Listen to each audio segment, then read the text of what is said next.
The Lord, सभी को जय मसीह की। हम क्या खाएंगे? महंगाई तो इतनी बढ़ रही है, हम क्या खाएंगे? कहाँ से खर्चा चलेगा घर का? कहाँ से सारे बिल्स भरेंगे? कहाँ से बच्चों की पढ़ाई का खर्चा निकलेगा? क्या आप यही बोलते हैं? अगर आप ऐसे व्यक्ति हैं, एक मसीह होकर भी अगर आप ऐसी बातें करते हैं, तो आज का वचन आपके लिए है।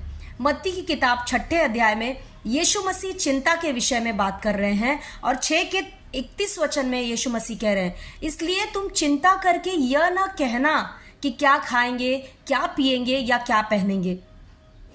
प्रियो, चिंता आ सकती है, ये कोई पाप नहीं है चिंता आपके मन में आना। वो आ सकती है क्योंकि शैतान हर पल वो देखता है कि कैसे किन चीज़ों में वो हमें फंसा कर रखे, तो वो चिंता आपके मन में डाल सकता है। आपको चिंता आ सकती है जब आप देखते हैं कि पैसों की कमी दिख रही है, जब आप देखते हैं कि कोई प्रोविज़न नहीं नज़र आ रहा है, तो आपको चिंता आ सकती है। लेकिन यहाँ पे 31 वचन में यीशु मसीह एक सीक्रेट बात कर रहे हैं कि जब तुमको चिंता आए तो क्या करना है, तुम चिंता करके ये मत कहना। यानी यीशु मसीह आपके कहने के ऊपर ज़्यादा बल दे रहे हैं। चिंता तो आ सकती है, लेकिन चिंता करके आपको ये कहना नहीं है कि हम क्या खाएंगे, क्या पिएंगे या क्या पहनेंगे। हालेलुया। 32 वचन में जब आप पढ़ोगे, लिखा है क्योंकि तुम्हारा पिता तुम्हारे मांगने से पहले जानता है कि तुम्हारी क्या क्या ज़रूरतें हैं। तो कहना बहुत इंपॉर्टेंट है। आप जो कहोगे वो आप देखोगे अपने जीवन में। तो इसीलिए यीशु मसीह यहाँ पे कह रहे हैं, चिंता करके ये मत कहना क्या खाएंगे, क्या पिएंगे, क्या पहनेंगे, लेकिन क्या कहना।